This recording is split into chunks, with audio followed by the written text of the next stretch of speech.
Hi everyone, welcome to the new video. In this video we are going to look at the stack and different aspects of it, although not in detail. I just want to explain it to you guys some important details, like minor details, not some advanced stuff, because it's very important for us to know the stack and how it actually grows and when it comes to low level programming, assembly language, operating system and stuff like that. So what we will cover the stack layout, the function call and return, the stack frame. Now I'm not going to cover pass by reference, although I've included it here. I will not cover it because it is something a little bit advanced, and if we try to go into it, we will most of the people will get confused because we haven't actually started programming in the assembly language. So once we start programming in it, hopefully we will see pass by reference and then some other things in detail as well related to the stack, of course. Alright, so what is a stack? Well, stack is a linear data structure of contiguous array of memory, and this is a formal definition, simple definition. You don't need to go anywhere, just think of it as a linear data structure where you can access things in a linear fashion. And stack actually follows the LIFO principle. So I'm assuming you guys have knowledge about data structures. If not, then you can go ahead and use any other resource to study about stack. And so I'm not going to cover stack in details here. I'm just going to cover stack with respect to the assembly language, with respect to the low level programming. Alright, so LIFO. What do we mean by LIFO? LIFO means last in, first out. It means that on a stack, when you insert an element, that element, the one that we inserted last, is going to get out first. So if you, let's say you have 10 elements, you push elements onto the stack 1, 2, 3, 4, 5, 6, 7, 8, 9, and then 10. And then when you want to take the elements out of it, you're not going to take it like 1, 2, 3. No, you are going to take them in the reverse order. So first 10 will come out, then 9 will come out, and then so on and so on. So in this way, this is what we mean by LIFO, last in, first out. Last element goes in and it's going to be the first one to get out. So in terms of stack, we have two operations. It's push and pop. Push means adding new elements onto the stack. Pop means taking them from the top of the stack. And the word top here is very important because most of the people, most of the instructor actually visualize stack in a vertical fashion. Although you can visualize it in a horizontal way from left to right, most people go from bottom to top or top to bottom in a vertical manner. So that's why I have written from the top of the stack, because we are trying to think of the stack as vertical, as something that is vertical. Alright, so in terms of assembly language, stack is managed by three registers. The first one is RSP or stack pointer, the second one is RBP, base pointer, and the third one is stack segment. Now for registers, we actually went through them in the first lecture, so you can go there, watch it to know more about these registers. But essentially RSP and RBP, these two actually help us uh, manage the stack, manage in a sense that with these registers you are going to set up the stack and do all sorts of stuff, whereas the stack segment is actually going to help us refer to the segments of the stack. So if we want to refer to a memory location that is in the stack, a segment, perhaps we want to move back and forth the data or something else, we will try to use the SS. So you will see these in action once we start coding out the assembly language, start programming in assembly language from the next lecture onwards. Alright, so this is an image. As you can see that we have something called as higher addresses and then lower addresses. So sometimes you may see this order these text in opposite order. So you might have higher addresses at the bottom and lower addresses at the top, but most of the time you will also see it like this, where the visualization has placed the higher addresses at the top and then the lower addresses at the bottom. So a stack again is just a contiguous array of memory. Here it is also showing that, and we are visualizing it as a like a vertical kind of structure. So if you think of a stack in terms of like how it grows, how it increases, so in that regard the stack increases from higher addresses to lower addresses, so from higher memory addresses towards the lower memory addresses. And so if you try to look on the right side, you will note that there is RSP, or the stack pointer, and initially RSP points to the higher addresses, because if we haven't inserted anything, hypothetically you can think of RSP being in the higher address, so there is nothing on the stack. And then as you insert stuff, as you add stuff, the RSP will actually get decremented, and then it will move towards the lower address. And this is how actually the stack grows. But this is also like it differs in, maybe in some operating system, maybe in any another architecture, things may differ. So you also need to consult on your own side as to if there is like a specific operating system, what kind of uh, stack model it uses. So this is not something that is true for everything. This might be true for most of the operating systems and um, most of the operating systems, but not every OS or every stuff. All right. So again, let's imagine that we have added two elements, and then if you see, then we have 8 and then 9. So what RSP did is that it got decremented, and when it decremented, it actually started moving towards the lower addresses. And so this is what we mean by the growth of the stack and how it grows. And then I have added another stuff here, which is RSP plus 8 and then RSP minus 8. This is actually very helpful when you are like accessing values that are on the stack, and then what you do is actually offset it. So when we say minus 8, we are referring 8 as a like a byte. So think of it as something that is operating in the 64-bit instruction set, or has a width of 64 bits. So if we say 64 bits, then you mean 8 bytes. So that's why it's minus 8. And then imagine that again we are operating in the 64 bits space. So in that way we have done like RSP plus 8. And the reason is that if you want to move towards the higher addresses, you will offset it by adding bytes. And then if you want to move towards the lower addresses, you will offset it by subtracting it. This is very like logical. It is easy to understand, because again lower addresses means they are smaller, so we are subtracting things. But then when we are going higher, we are adding bytes or offsetting it such that we move in the like towards the higher address space.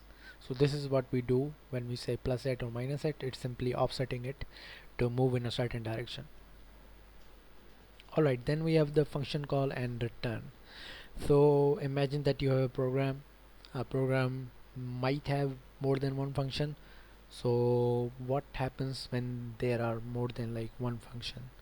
So a function can call another function, and that function in turn can call another function. So what happens in that case? Now what I'm going to show you is just bullet points. I'm not going to show you any code, because again we haven't started programming in assembly, so it might get difficult for you following along, seeing all that memory uh, things and then instructions and their meaning. So that's why I'm just going to keep it to the bullet point, so theoretical stuff. Alright, so what happens when we when the assembly in the assembly language a function call is made? So the first thing that happens is that the address of the next instruction that is going to be executed is pushed onto the stack. And this is important because if you try to think of a program in a high level language, you will realize that a function might have statements, then it might have a a function call, like calling another function, and then after that function call it might have some more statements. So it is very important that when you are calling another function, we need to preserve the address of the instruction after it, because once the function call is made and the function that was called has executed, it has finished executing, it needs to come back and resume from where the instruction was pointing. So after that, so this is why this it is important, and this is the first step. Then you have the arguments, the parameters. So those are if the function is taking any parameters, you are going to pass them, and then again that depends on the calling convention. So you need to refer to the calling convention of the environment in which you are operating, and then for that you will figure out, okay, if you are whether using registers and then stack, or if you are only using the stack, and stuff like that. And then we are going to allocate stack frame. Stack frame is actually, in simple words, it's an area where the function can access its parameter, access its local variables, and all that stuff that is important to it. And that is made sure using the function prolog and the function epilogue. So in between you have the execution, function execution, and what function prologue is and epilogue is, again, when we move to the programming part, when we are programming in assembly, I will try to show you the function prologue and function epilogue. Until then, just try to remember that we have these two things that happen when a function is called. It has a function prologue and a function epilogue. Alright, again, so a stack frame is just a section of a stack that is used to store information about a function call. And then let's look at a typical stack frame. Now this is hypothetical. I'm just showing you to give you an idea of how things might be. They might be different for you. They might not be in this exact way, but this is just to give you an idea, a mental model of when you are trying to look through to see, okay, how it might behave. So in that with that regards, when we look at the stack frame, the structure, rough structure, hypothetical, is like as follows. So from higher addresses we start with the parameters. In the middle, now the middle might be anywhere.